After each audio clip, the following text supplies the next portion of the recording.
Hi hello నమస్తే. ఏంటి ఆలు ఫ్రై చూపిస్తుంది అనుకుంటున్నారా? కాదండి, అయితే పప్పులో కాలేసినట్టే. ఇది మార్నింగ్ ఇడ్లీతో అండి. మార్నింగ్ ఇడ్లీ చేశాను, అయితే కొన్ని ఇడ్లీలు మిగిలినవి. మిగిలితే పిల్లలకు సాయంత్రం పెడితే తింటారా? తినరు కదా. అయితే నేను ఇలా ట్రై చేశాను. కొన్ని ఇడ్లీలు పీసెస్గా కట్ చేసుకొని డీప్ ఫ్రై అయితే చేశాను. డీప్ ఫ్రై చేసిన తర్వాత కొంచెం ఉల్లిగడ్డ కోసుకొని అట్లా 2-3 మిరపకాయలు అయితే కట్ చేసి అయితే పక్కన పెట్టుకున్నాను. తర్వాత ఒక కడాయిలో ఆయిల్ వేసిన తర్వాత జీలకర్ర, ఆవాలు, శనగపప్పు, కరివేపాకు, ఉల్లిగడ్డ, కొంచెం ఉల్లిగడ్డ వేగిన తర్వాత పసుపు, కారం, మీ ఇంట్లో ఏ పొడి ఉన్నా సరే, ధనియా పౌడర్ అయినా సరే, చోలే మసాలా పౌడర్ అయినా, గరం మసాలా ఏ పొడి అయినా సరే కొంచెం వేసుకుంటే బాగుంటుంది. తర్వాత అల్లం వెల్లుల్లి పేస్ట్ కూడా వేసుకుంటే జర రుచి బాగుంటుంది.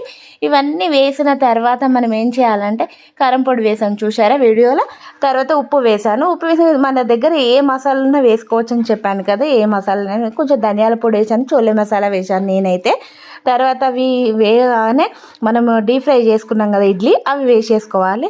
ఎంత టేస్ట్ బాగుంటాయి. సాయంత్రం స్నాక్ అయితే బాగుంటాయండి, మీరు కూడా ట్రై చేసి. లాస్ట్లో కొత్తిమీర వేసాను. తర్వాత లాస్ట్లో చూసారా వీడియోలు ఎంత బాగున్నాయి. సాయంత్రం స్నాక్ రెడీ.